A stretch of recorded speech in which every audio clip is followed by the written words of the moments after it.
everyone, my name's Michelle and this is my channel Sewing Bunny, and my video today is the June sew along, which is for the Waves and Wild Heyday Dungarees.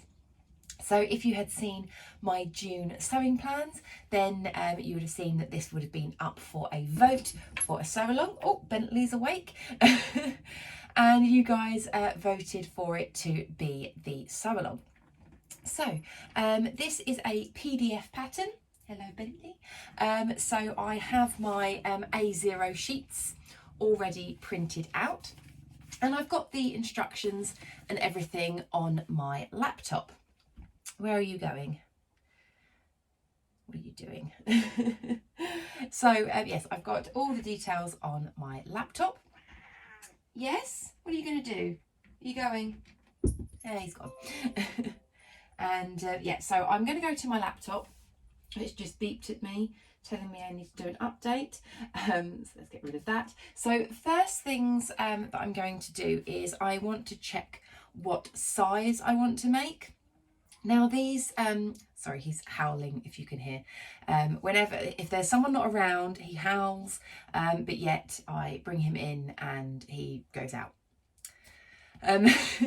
So anyway, yes, I need to know what size I'm going to make. So these are dungarees. They're not meant to be tight fitting. They're, you know, reasonably sort of oversized to an extent because you want to wear something underneath them.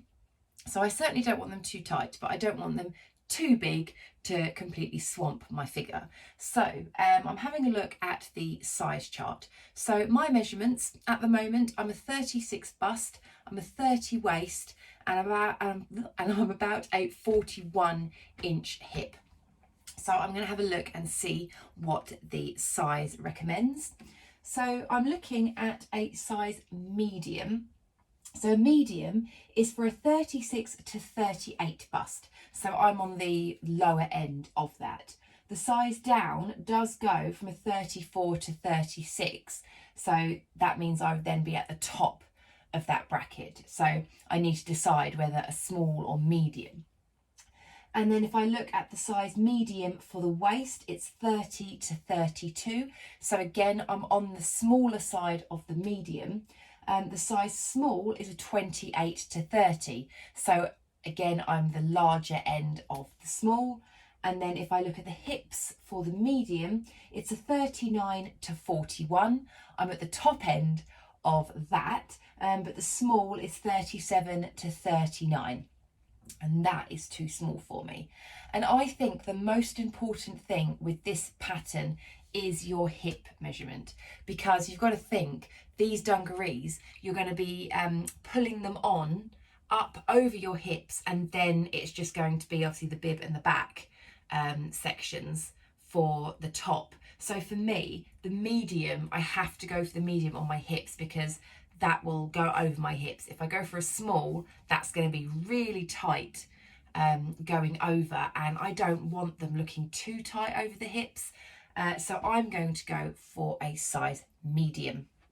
So for a medium, it does recommend a length of fabric as 2.2 meters. My fabric, which is just over there, which I'll show you when I start cutting it out, I've only got 2 meters of that. So I'm hoping I should have enough. I'm hoping there's just a bit of leeway with the pattern. But if there isn't, then what I will do is I will just shorten the legs a little bit and make them more of a sort of 3/4 leg, sort of summery, sort of dungaree, rather than like a full leg.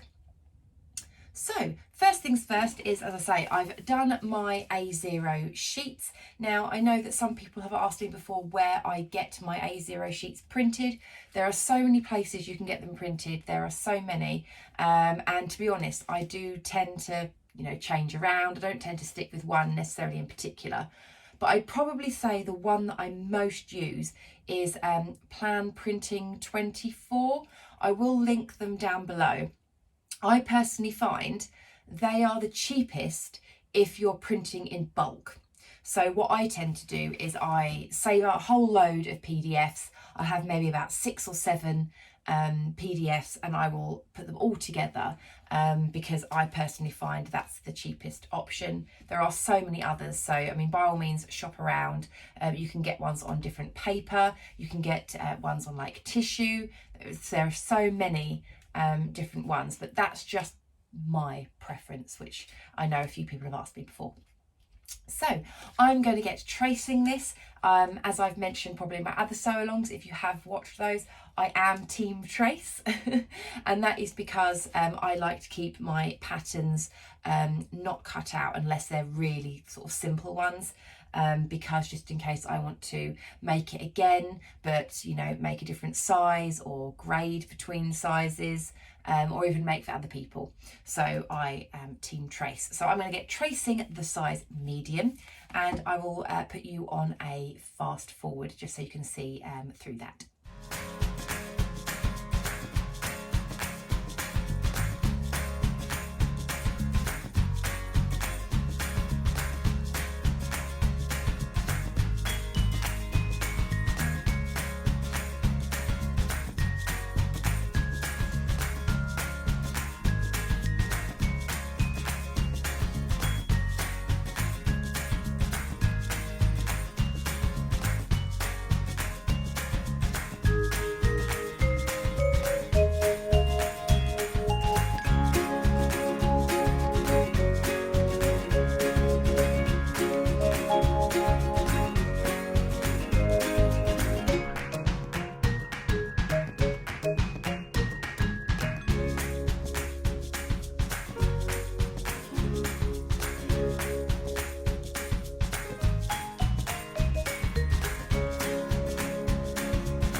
Okay, so all of my pattern pieces have been traced and cut out, and I must admit, when I was looking at the instructions, I always have a look and see if it tells you what height the pattern is drafted for.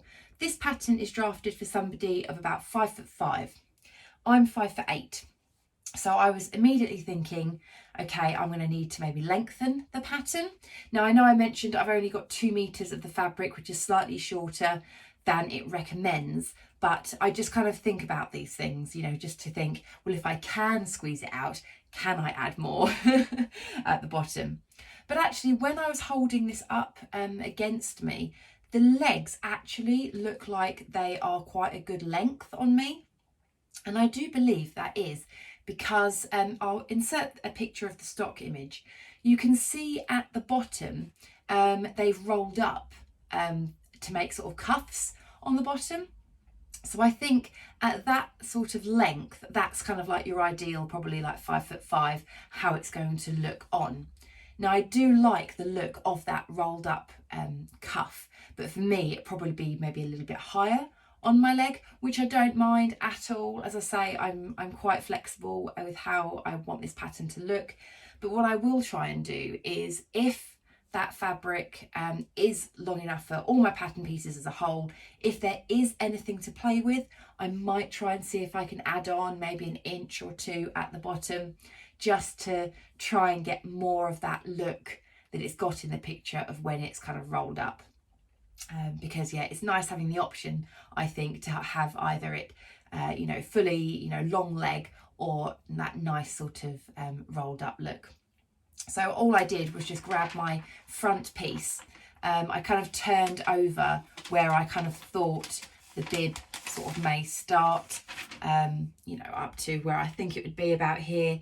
And I just kind of looked down and kind of saw kind of where the legs kind of were, and the legs did look like they came up to sort of my ankle area. So I think we'll be fine. So my fabric, this is a gorgeous enzyme washed linen, 100% linen, that I bought from Felicity Fabrics when they were having one of their sales.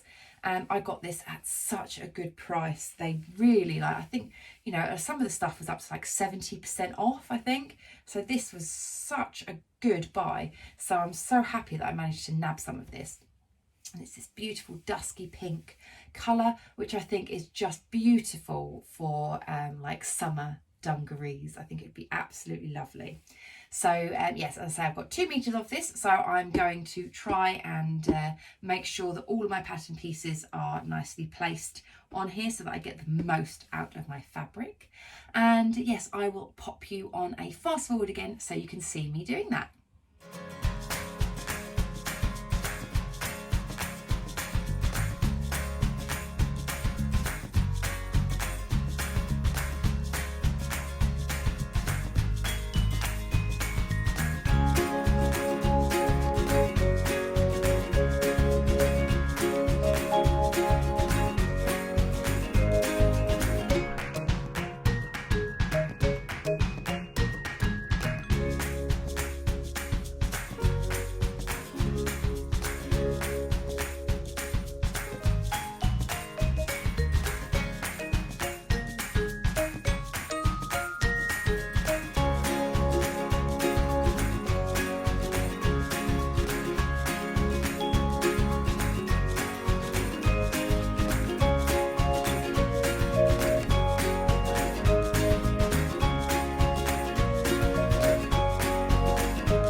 Okay, so I've got all of my pieces now cut out of the fabric, and thankfully I just had enough to be able to add 2 inches to the bottom of each leg.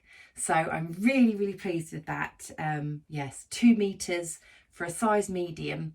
It's absolutely bang on, at least for my fabric.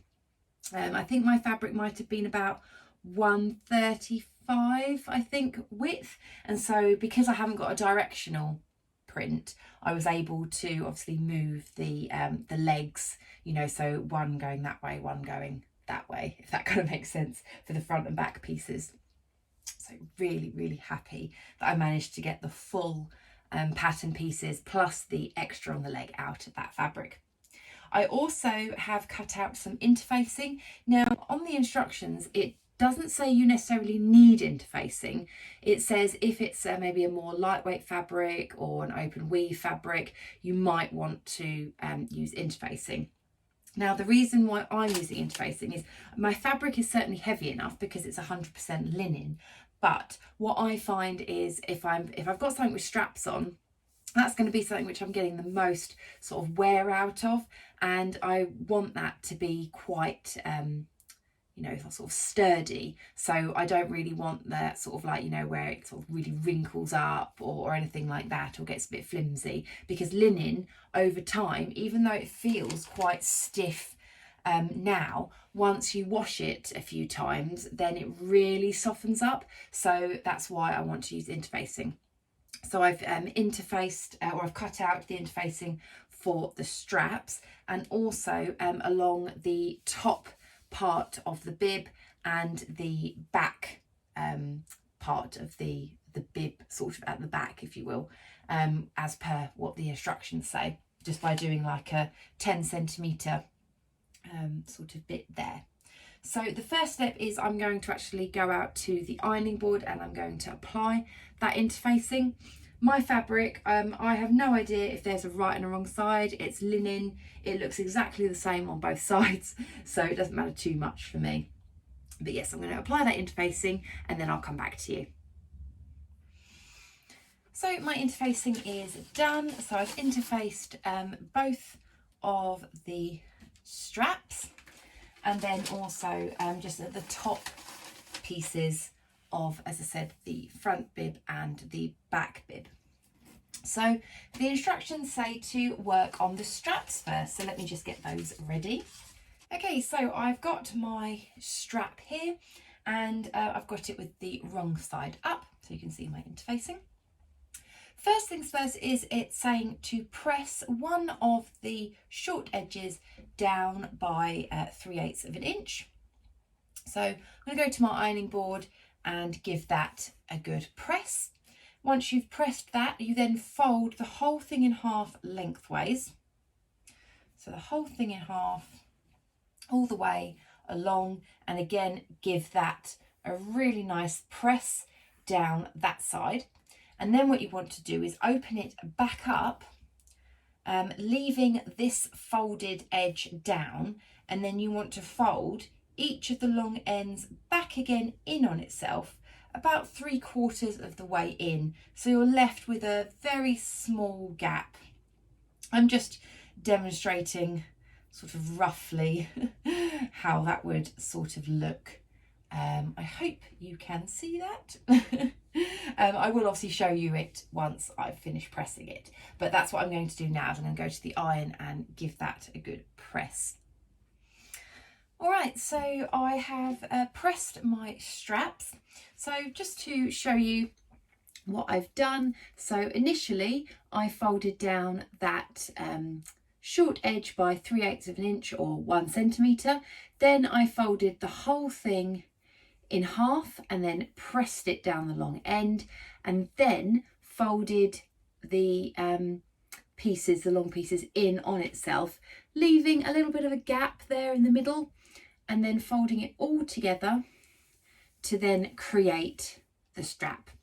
And now what we're going to do is top stitch this strap. So all the way along the long edge, across the short edge that's folded, and all the way down. We don't need to go across this raw edge, because that's going to be the one that's actually attached at the back of the strap. So it's just this front piece that you want to look nice there. So I'm going to do that on both sides.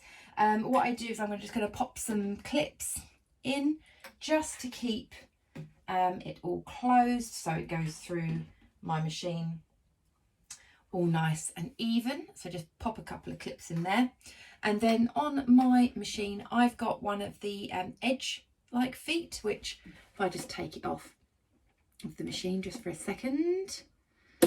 Ooh, I'm not sure if you'll be able to see this little foot here.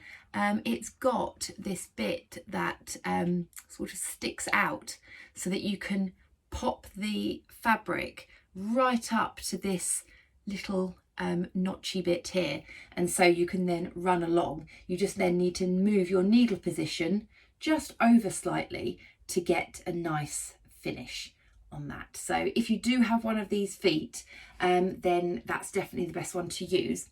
I didn't actually have one of these when I bought my Pfaff sewing machine, and it was only when I was in my jeans making workshop I went to from my from the competition I won from Sew Heyday Jane, that I used one of these feet, and I really liked it, and it made it so much easier. So if you don't have one of these edge feet, then I do recommend getting one.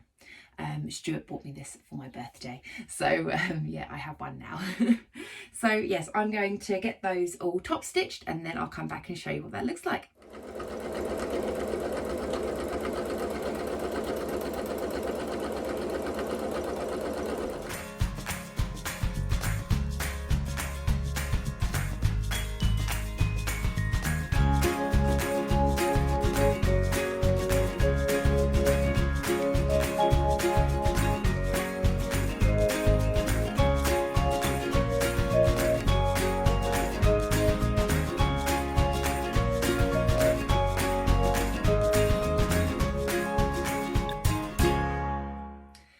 So straps are done and top stitched, and if you can see there maybe my top stitching, and so using that edge foot just makes it so much easier getting right up to that edge.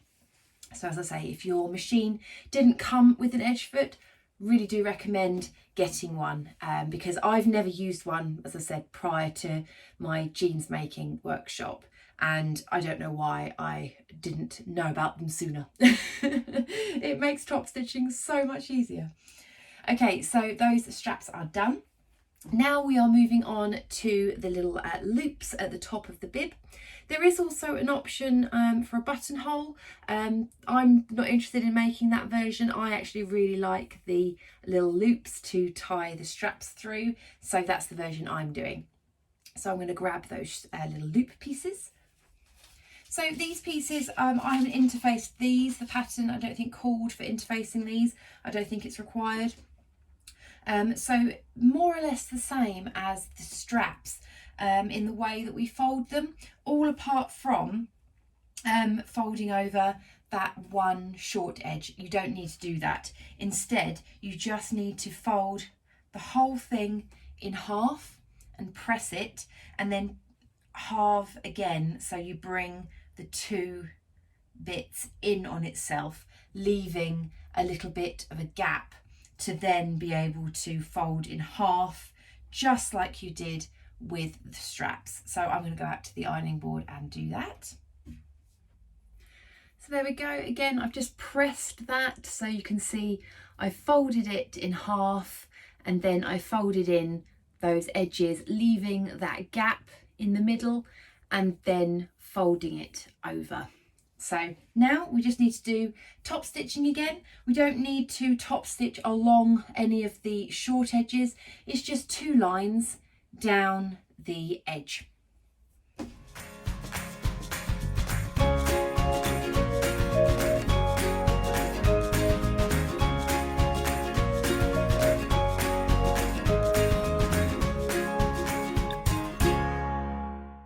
Okay, these are now top stitched. So now it's just a case of folding these into the loop. So the picture does show it quite well on the instructions, but what I would do is get your loop, and you want to have this bit flat, and what you want to do, if you hold it in between your fingers like this, and then you just turn these bits underneath. Yep. So if you've got your fingers like that, just turn underneath like that. You want to make sure that your edges match up, and then you just want to press that down like that. There we go, and those are my little loops pressed.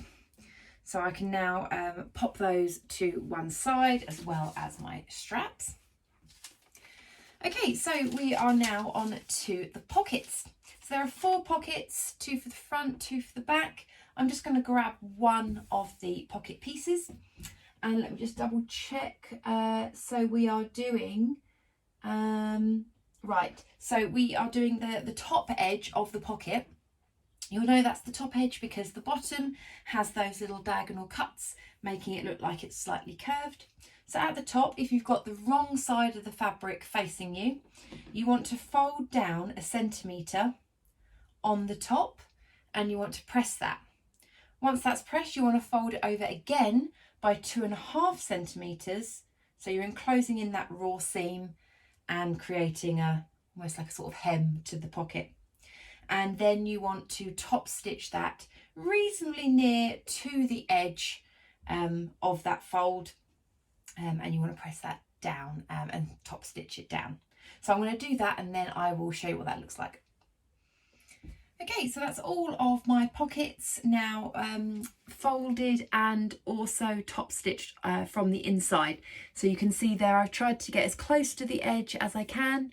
You can use your edge stitch foot again, or if you've just got your standard sewing machine foot, you can just follow it along. I sewed from the wrong side so that I could really follow that edge, because then on the right side it then looks nice and straight. So with all your 4 pocket pieces, now what we need to do is fold in each of the other edges. So again, going out to the ironing board to press all those edges, but you want to press them all by about a centimetre. So I would start off by doing the bottom. I would fold up the bottom by a centimetre. I would then turn in the long side by a centimetre. And then with the corner, I would try and lie that flat on top. So I'll try and do a little close up just so I can kind of show you what I mean. It's a bit difficult when I haven't got the iron to press it, but I'll hopefully try and show you what I mean. Okay, so this is one of our pocket pieces. And what I was trying to explain is what I would do is I would fold up the bottom by about a centimetre. I will go and measure this out when I actually press it on the ironing board. But you fold over the bottom by a centimetre, and then once that's folded, you would then fold over this long edge by a centimetre, obviously all the way up. And then you're left with this corner. And then so once that's sort of pressed, you can then press that down. Do you see what I mean there? So you're kind of, that piece is like the last bit to go over the top. So I hope that shows what I mean. I'll show you a finished pressed one as well. There we go, all 4 pockets done and pressed.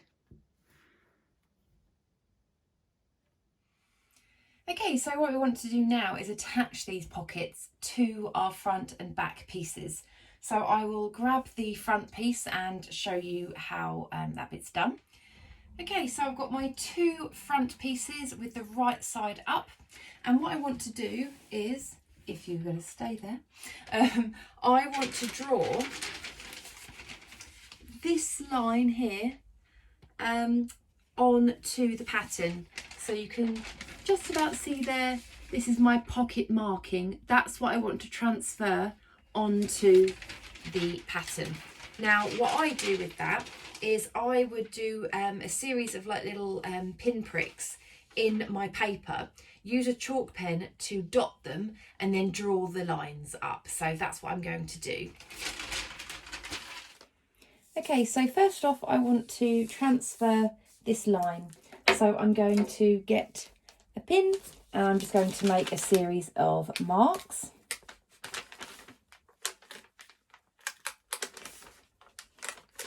Okay, so I've made my little slight sort of pin and rip marks, and then I'm going to line up the pattern piece. Okay, and then when you're happy with your pattern placement on your fabric, I'm just going to make some marks over this. I'm just going to go over the whole thing because you might not be able to see where you've made your pin pricks. And hopefully that will show through on the other side. Now you probably won't be able to see this because the camera's not that strong, but I can see them there. So I'm just going to join them up.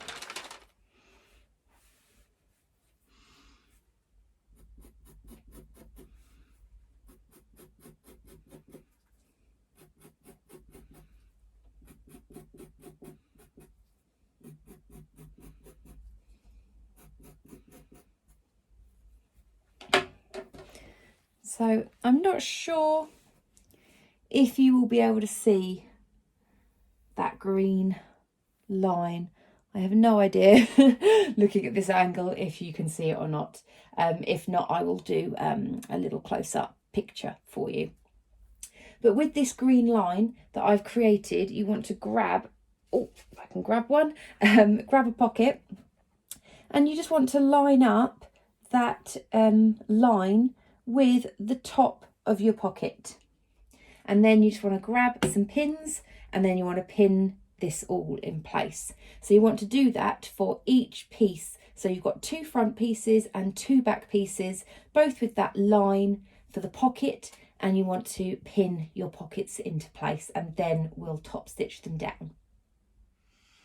Okay, so all of those pockets are now pinned in place, ready for sewing. So I'm going to get on my machine and do that. In the instructions it gives you a couple of options to finish off your top stitching. So there is an option where you do 2 lines, and then you do sort of like a little triangle at the top, just for the security of the pocket, to make sure it doesn't come away. So what I'm going to do is, with my chalk pen, I am just going to draw that little triangle shape directly on there, so I've got like a line to follow, just because I think it will be much easier. So I'll show you that result at the end once I've top stitched those in place. Okay, so all of the pockets are now top stitched in place. I don't know how well you'll be able to see that there, but I've done those little corner bits as well. So now it's a case of putting the front and back pieces together to create a full front and a full back. So I'm just going to grab those pieces. Okay, so I have my 2 front pieces here, both right sides up because I've got the pockets, and I want to put one on top of the other, so right sides together. And then what we're going to do is we're going to sew, move this here, we're going to sew down this line here all the way down to the crotch curve. So we're not going to sew past that, we're not going to sew any of this leg section, it's just literally down from the top all the way down to this crotch seam there. So I'm going to do that both for the front and the back pieces. So this is the front piece that I'm going to sew, and then also with the back you do exactly the same. So if I open this up and then grab the back piece, so again right sides together, so those 2 pocket pieces touching each other,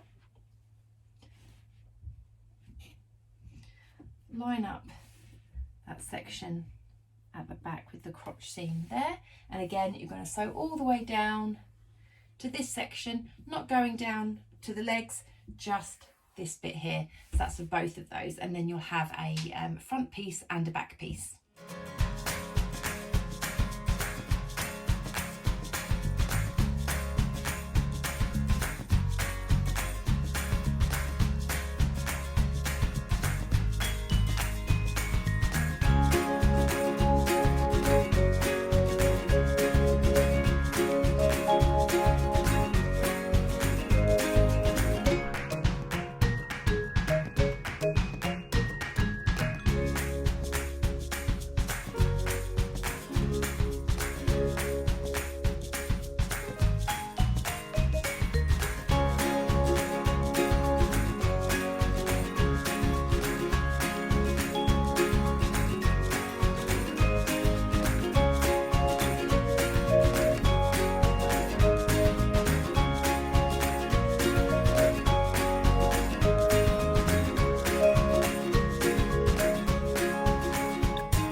Okay, so I've now joined up the front and back pieces, so you can see there we have a front.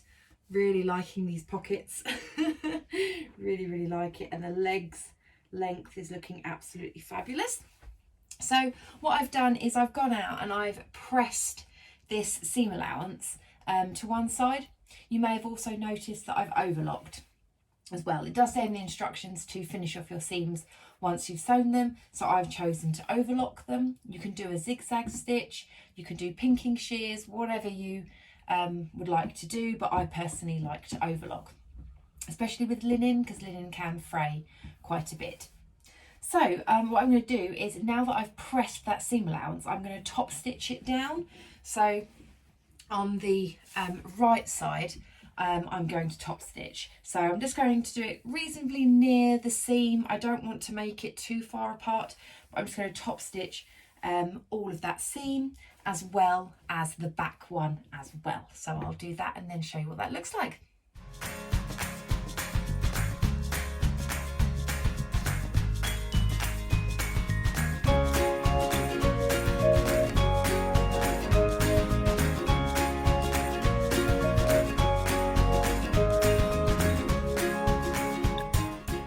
So the front and back pieces are now top stitched. I can show you that just there. So I've just done it reasonably close to that seam line, And yeah, I'm using like a coordinating thread so it doesn't really stand out too much. I'm really happy with how that's going. Now the next step, it's saying about folding in the bib. Now I'm not doing that. I'm doing a slightly different method. I'm going to be using bias binding to finish off around the bib and under the arms and round the back. In the instructions, it's telling you to kind of fold over and then top stitch it down, but I want to use bias binding.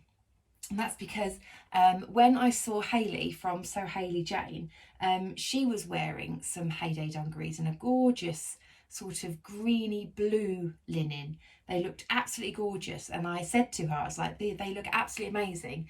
And she did actually show me the inside, and she had bias binding. And she said to me, she goes, if you ever do make them, make sure you construct them first and then bias bind them. Don't do the two bits separately. So I'm taking her advice on board, and yeah, I'm going to be skipping that bit where I'm turning the bib over. I'm going to wait until my dungarees are constructed together to create that curve to be able to then bias bind that together. So I hope that makes sense. So now what I've got to do is actually move on to the bib instead. Okay, so this is my bib piece, and what I need to do is do exactly the same as to what I did for the front and back pockets, which was to turn the top over by 1 centimetre and press, turn it over again by 2.5 centimetres and press, and then turn in the edges and the bottom and those little corners again by 1 centimetre, press that all into place, and then I need to position it on the front piece. Okay, so my pocket is top stitched at the top part, and I folded in the edges and the corners like I've done with the other pockets. And again, on your pattern piece, you've got the bib pocket mark. So you just need to make that mark on there as well. So again, exactly the same method that I did before. I'm going to grab a pin, I'm going to make those marks and draw my chalk line and then line up the pocket, pin it in place, and again exactly the same as what I've done with the front and back pockets is to sew 2 lines of top stitching and make that corner sort of triangle at the top to keep it nice and secure. So I'm going to do that now.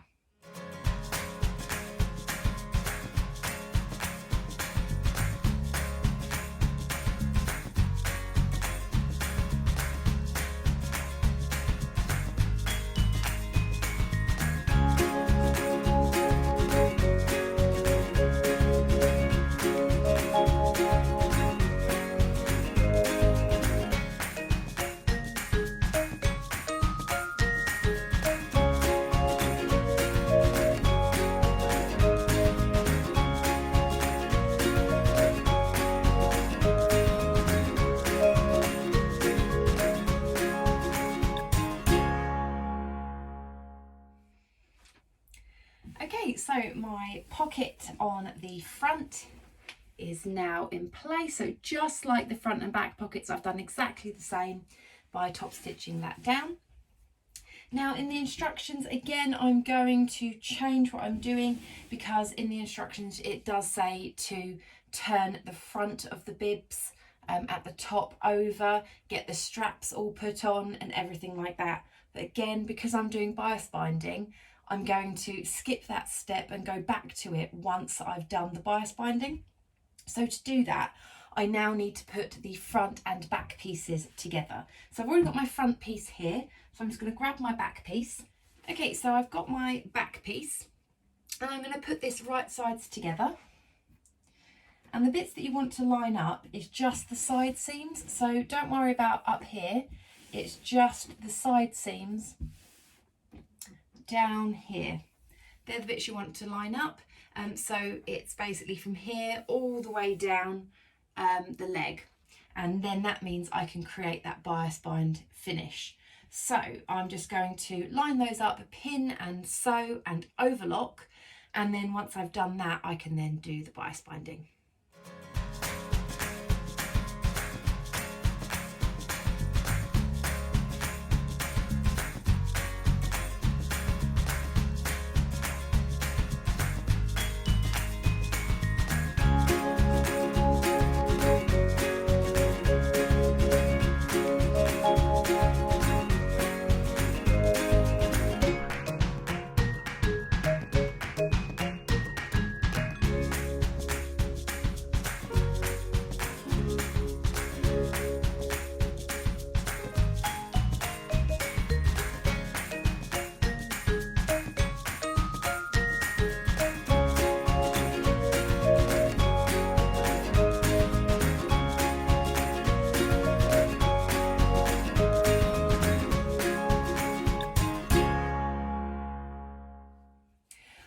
Right, we have those side seams now sewn up.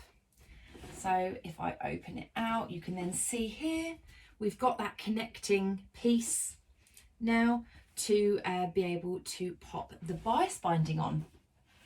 Now I am actually going to leave that there for today. It's just gone 5 o'clock, so I'm going to continue on with this another day. So yeah, going out to a friend's tonight for a takeaway curry. So yes, very much looking forward to that. So I need to get myself ready to head over there.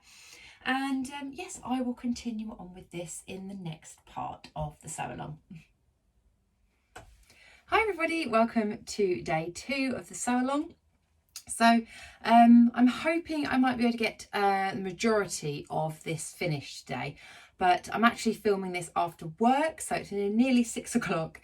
So I'm going to try and get this done as much as I can, but it's probably going to be over another day. So, because I still need to cook dinner and everything.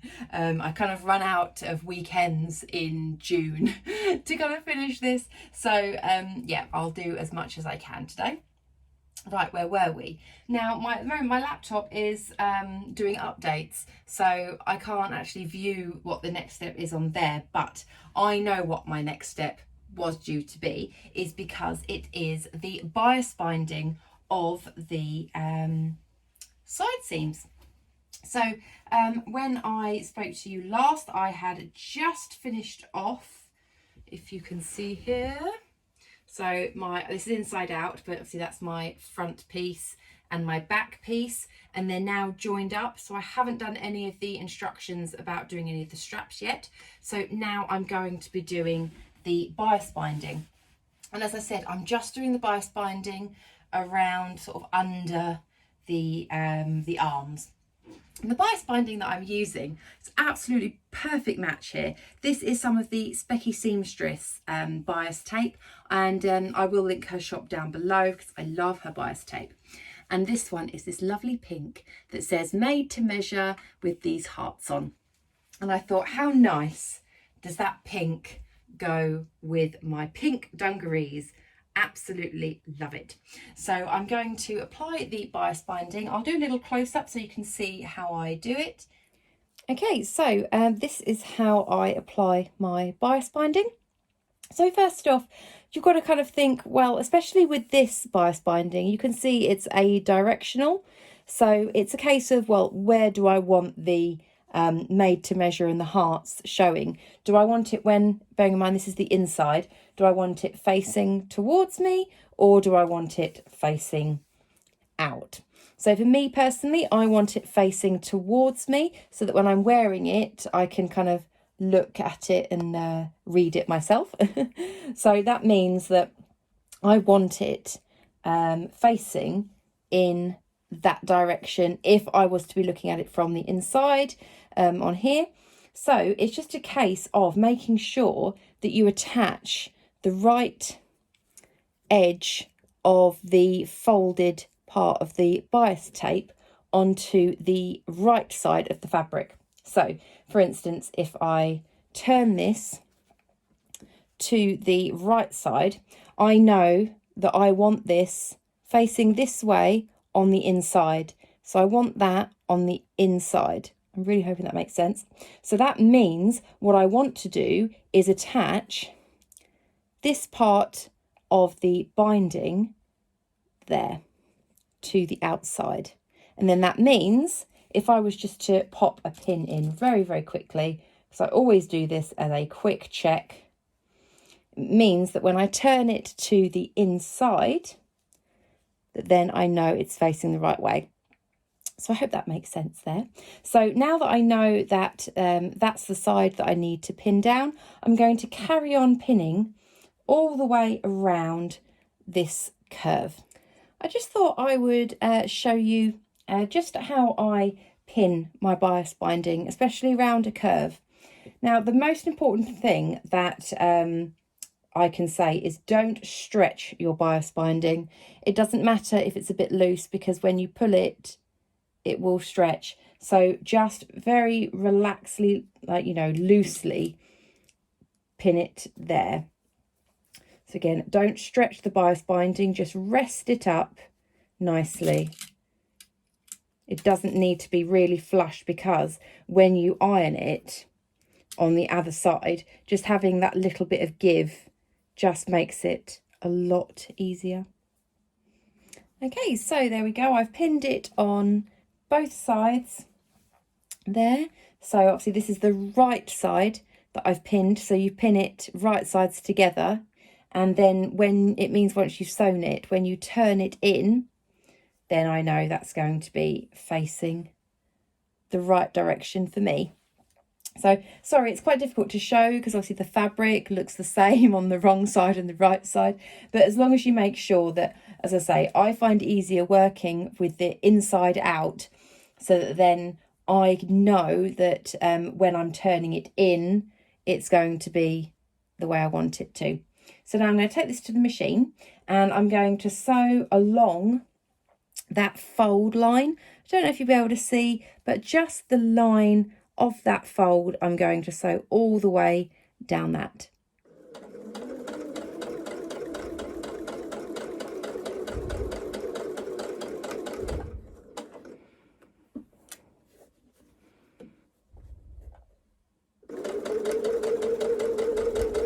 Okay, so that's all been stitched down in that fold line. And so now it just needs a press towards the inside. So you want to press all of that towards the inside, leaving a little bit of fabric at the top just to roll it in. And then again, I just give it a couple of pins as well once I've pressed it in place, just so that I know it's not going to move anywhere. And then it's a case of sewing just along the bottom bit there, but I will show you what it looks like once I've had it all pinned. Okay, so that is all pressed and pinned in place. So you can see there, it's now all on the inside exactly how I'd like it. And now what we're going to do is sew right near to this bottom edge of the bias binding. So just round the bottom here, just literally like a millimetre or two away from the edge, just to secure it all down, and then give it one final press. Okay, so it is now all sewn in place and pressed. So we have a lovely bias bind finish, which looks nice on the outside and even nicer on the inside. Okay, so my bias binding is done on my dungarees there. I think that looks really, really nice. I'm loving the pink on there. And also when I was recording and I was watching it back with my close-ups, my nails also match really nicely with my fabric. So that's great. So now we are moving on to, we're going sort of back a few steps to in the instructions where it says just to fold over the sides. I can hear Misty, bear with. Coming in. Hello. Yeah. So yes, Misty to the rescue. So yeah, where on the instructions it said to fold it in, you go past that bit and then it's saying about turning over the bib pieces. So what you want to do is you want to get your front bib piece and have that facing right side down, so that you're left with the wrong side up. I just need to go over here, Misty. And what we want to do is we want to fold the top of the bib, not helpful. We want to fold the bib down by 1 centimetre at the top, and then fold it again by 3.5 centimetres, and then that creates a nice little finish for you. So you want to give that a press and pin it in place, but you don't want to sew it or do anything yet, because we will need to pop in the loops as well. So I'm going to go out to the ironing board, give that all a good press, and then I'll come back to you once I've done that and once Misty lets me have my project back. Yes. Okay, so I have that pressed and pinned in place there. So yeah, fold it over by 1 centimetre and then 3.5 centimetres, and then you're left with this. And I've still got that little bit of interfacing just poking through. So now we want to attach the loops. So what we want to do is grab one of our loops and we want to tuck it as far in as we can. So I'm going to remove this pin that I've put in on the end, and I'm going to line up the loop so it's definitely flat and parallel, and I'm going to pop it all the way up into there, and I'm going to line it up more or less with the edge of my dungarees. I'm going to pop a pin in there and another pin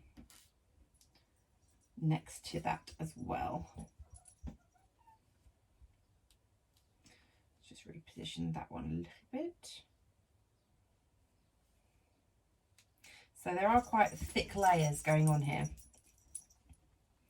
So Misty helping with the view, thank you very much. So if you can see what I've done there, so can you see I've popped it right to the edge of the bib there. So it would mean what we do now is obviously put the other one in the other side, and you want to stitch all across here, and that will effectively sandwich that in, and so then when you turn it out the right way, you're left with just this little hook or this little loop at the front. Thank you, Misty. So yes, I'm going to get the other one pinned in place, and then I will sew all across the front, top stitching it down. I'm going to top stitch it from this side, so the wrong side, so that I can make sure I'm fully lined up with that. But I'll do a little close up so you can see. So yeah, I've attached my loops at the edges. So I've tried to line it up as much as I can with this edge. So now they're all pinned in place. What I'm going to do is I'm going to top stitch it down. So again, just very close to this edge here, and I'm going to top stitch all of that down into place. So then you've got a nice line going over the front of the bib as well. Okay, so I've top stitched that into place, if you can see there. And so now what we want to do is bring these loops up at the back. So bring them up at the back. So then you're left with this little loop here. And so what I'm going to do is I'm going to then pop some pins in here. Okay, so I've popped some pins either side there to keep those in place. And then what we want to do is we want to secure these down. And in the instructions, it shows it really well. It's that it wants you to draw like a box with a cross through it. So what I'm going to do is I'm going to, with my chalk pen, draw this little box with a cross in it to show you what that looks like, and then you want to just sew over that, top stitch it in place, so it just means the loops can't go anywhere. Okay, so I don't know if you'll be able to see my green lines that I've done there to create that sort of box with a cross in it. So what I'm going to do now is I'm going to sew that into place. Okay, that is done. So I'm not sure if you can see my stitching there, but I've done the box and the cross on both sides. So that has really anchored that into place. Okay, so as I showed you in the close-up, I've now done those loops ready for the straps to go through. So now we need to move on to the back bib. So the back bib, more or less exactly the same as the front one. So you want to turn that over by 1 centimetre, give it a press, turn it over by 3.5 centimetres, give it a press, and then rather than inserting the loops, all you need to do is insert your straps. So just remember when you are inserting your straps to make sure that the raw edge gets tucked in to that back part of the bib. And then again, what you want to do is then pull it up and then again do that box and cross. So what I'll do is I will just quickly show you that as a little close-up for each step I'm doing, but I don't want to go into too much detail because it's more or less the same as the front piece.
Okay, so that is now done the front and the back. I've just kind of looped them together just so you've got the rough idea of it.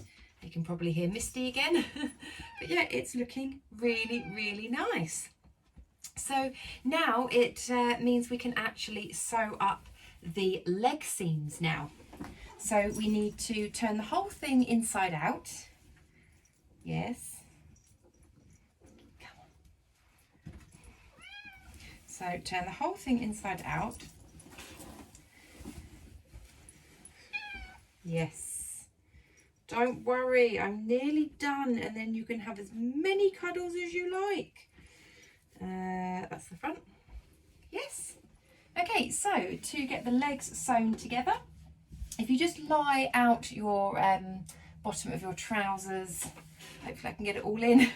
So you've got the leg pieces and then the crotch. So line up those seams at the crotch and then pin all the way down to the bottom of the legs, and then you can sew that all up. And what I'm going to do is I'm also going to overlock it. So I'm going to pin it, sew it, and then overlock to get a really nice finish.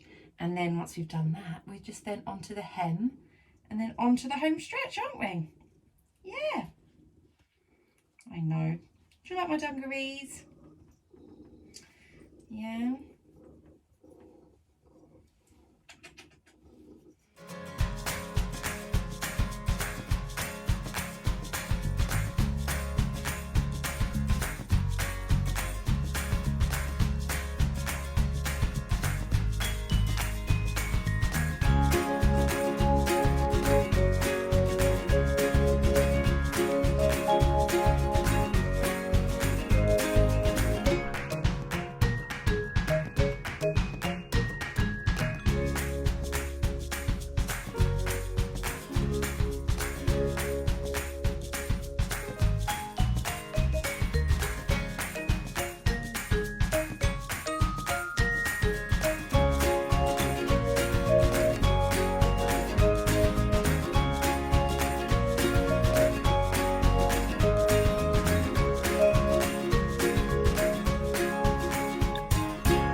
Okay, so there we go. You can see that we now have the dungarees constructed, and I've just quickly tried them on so that I can see about the leg length, and with the hem they're going to be absolutely perfect, full length on me, and then will give a nice roll up as well. So I'm really pleased.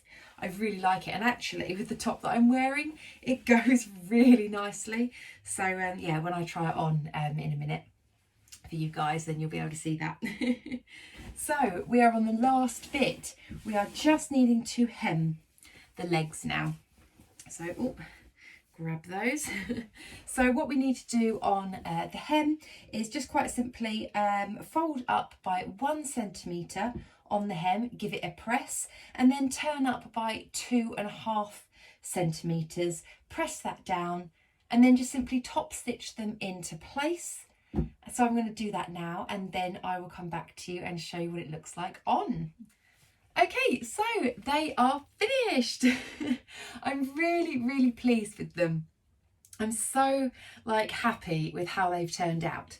So first off, with the hemming, I have finished that off, which you can see just here, and you can see that it is just above my foot there. I probably even could have got away with just adding 1 inch rather than 2 inches. So yeah, I really like that. But what I probably will do is I probably will wear them rolled up. I think I mentioned at the beginning of the video, I really liked the look of the stock picture where the bottoms were rolled up. So I think I will do that for these. I think they'll look lovely. I love all of the details in this pattern. I love this pocket at the front, the 2 pockets here, and then you've also got those pockets at the back. It's really comfortable. I'm pleased that I did go with a size medium, because when I put it on, by no means is it tight getting over the hips, but I do just have to do a slight little wiggle to get into them, and then it's absolutely fine. And I do find that there's no sort of stretching across the hips or the bottom or anything like that, so I think it fits really nicely. It doesn't feel oversized at the top either, so I have got, you know, a lot of room here, but I don't think it looks baggy or anything. So I'm really happy with it. I love the fabric. It was just, I always forget how wonderful linen is to press and to sew. You know, it just glides with the iron. It absolutely flows through the machine. It's lovely. This is a beautiful enzyme wash linen. And yeah, I just think the colour is really fabulous. I'm so pleased with how it goes with this top. I didn't actually even really think that these two were like a little combo, but yeah, it's brilliant. And if you'd seen my plans video, you'll know that I was planning on making a couple of extra t-shirts to go with these dungarees as well. So yes, what do I think of the actual pattern? So I'm sure you know by now, I really like it. I think the instructions are great. I wasn't stuck on any part of the instructions. They explain it really well. I really enjoyed making it. It was interesting enough, you know, like with the top stitching, with these little like sort of cross and box sort of anchors, you know, all like the pockets and everything. I think it's a really nice project. It kind of looks quite simple and straightforward, which to an extent it is, but it's got enough interesting details to learn new things with it. So I really like that. So if you are reasonably new to sewing, it might be, you know, a little bit of a challenge for you because it's got quite a few details in. However, the instructions explain it beautifully, so I don't think you'd have a problem with it at all. So I do really recommend this pattern. I understand now why so many people have made it and I'm really glad that I have joined the Heyday Dungarees club.